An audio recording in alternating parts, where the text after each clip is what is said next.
سبات drama اپنے اختتام تک پہنچ چکا ہے، جس میں آپ دیکھتے چلے آ رہے تھے کہ عاطف جو کہ اپنے بچپن کے دوست حسن کو کتنا بڑا دھوکہ دے رہا تھا۔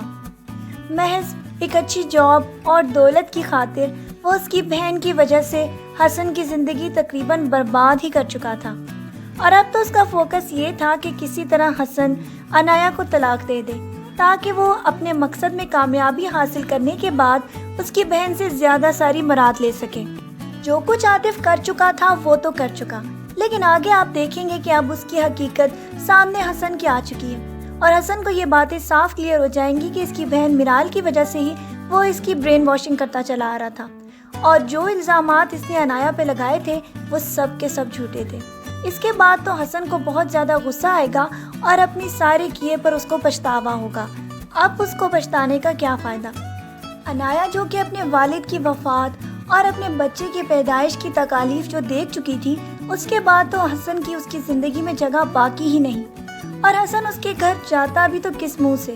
لیکن پھر بھی وہ عنایا کے گھر جائے گا اور اس سے یہ کہے گا کہ کیا مجھے معافی مل سکتی؟ عنایا کو تو بہت زیادہ غصہ آ جائے گا کہ اب اتنے سارے گھٹیا الزامات لگانے کے بعد وہ کس منہ سے اس کے دروازے پر آ گیا ہے، اسی لیے وہ اس کی بات سنے بنا اس کو وہاں سے نکال دے گی۔ لیکن اس کے بعد اس کی والدہ اس کو سمجھانے کی کوشش کریں گی کہ اگر حسن کو اپنی غلطی کا احساس ہو چکا ہے تو تمہیں اپنے بچے کی خاطر اسے معاف کر دینا چاہیے۔ لیکن عنایا تو بہت زیادہ غصے میں کبھی بھی اس بات کو مانے گی نہیں کہ وہ حسن کو معاف کر دے۔ جتنی زیادہ اس کی پروگرس پر اس نے الزامات لگائے اور جو کچھ گھٹیا باتیں اس نے اس رات اس کے ساتھ کی تھیں، اس کے بعد تو معافی کی کوئی گنجائش ہی نہیں۔ اور اس کا بیٹا ابراہیم بیچارہ اپنے والد کے بنا ہی دنیا میں آ گیا، یہ ساری باتیں وہ کس طرح بھلا سکتی تھی؟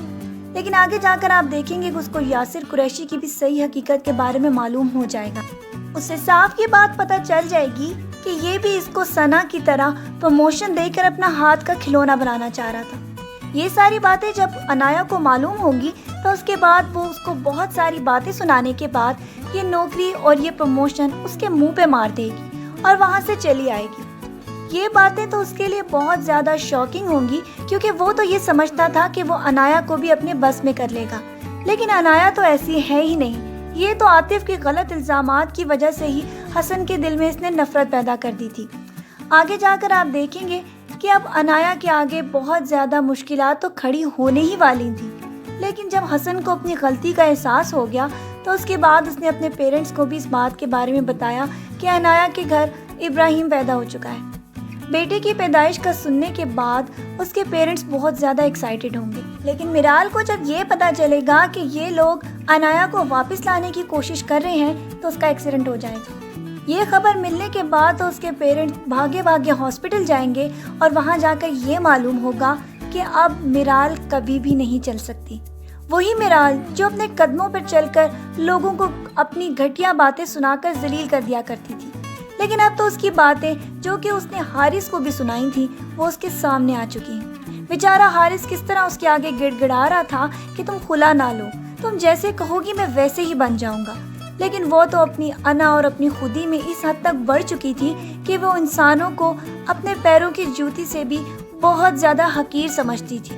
اسی وجہ سے تو اس نے حارث کو بھی چھوڑنے کا فیصلہ کر لیا تھا کہ جو اس کی حکومت میں اپنی ہی مرضی چلا رہا تھا۔ وہ تو لوگوں کو کنٹرول کرنے کی اس خواہش میں اس حد تک بڑھ گئی تھی کہ اس کو اس بات کا بھی احساس نہیں تھا کہ جب رشتوں کو قائم کیا جائے تو اس کی خوبصورتی ایک دوسرے کی بات ماننے میں ہی ہوتی ہے، لیکن اس کو کون سمجھائے؟ یہ تو اپنے باپ کی دولت اور اپنے زیادہ شیئر کی وجہ سے بہت زیادہ سر پر چڑھ چکی تھی۔ حسن کی زندگی تو اس نے عاطف کے ذریعے خراب کر ہی دی تھی، اور اب وہ یہ چاہتی تھی کہ کسی طرح ان دونوں کی طلاق ہو جائے تاکہ وہ حسن کو عنایا سے الگ کر دے، لیکن یہ سازشی تو اس کی دھری کی دھری رہ گئی، کیونکہ قدرت جب انتقام لیتی ہے تو اس کے بعد ہی ہمیں احساس ہوتا ہے کہ ہم خدا نہیں، لیکن جب انسان خدا بننے کی کوشش کرتا ہے تو خدا اپنا آپ انسان کو دکھا ہی دیتا ہے۔ اس کے بعد تو اس کے والد کو بھی یہ احساس ہو جائے گا اور وہ عنایا کو جا کر حسن کے ساتھ منا کر واپس لے آئیں گے۔ اب تو پچھتانے والوں میں تو صرف میرال ہی رہ جائے گی، کیونکہ جو کچھ اس نے لوگوں کے ساتھ کیا اور لوگوں کی زندگی کو کنٹرول کرنے کی خواہش اب اس کے ہاتھ سے نکل چکی ہے۔ وہی عنایا جس کی تو وہ شکل بھی نہیں دیکھنا چاہتی تھی، اور کتنی دفعہ اس کے چہرے پر اس نے تھپڑ مارا تھا۔ یہ انا اور غرور اب اس کو چلنے سے بھی معذور کر چکا ہے۔ اور عنایا جو کہ اپنے صبر سے آگے ہی آگے بڑھتی چلی جا رہی تھی، اب تمام کی تمام خوشیاں اس کے ہی قدموں میں آ چکی ہیں۔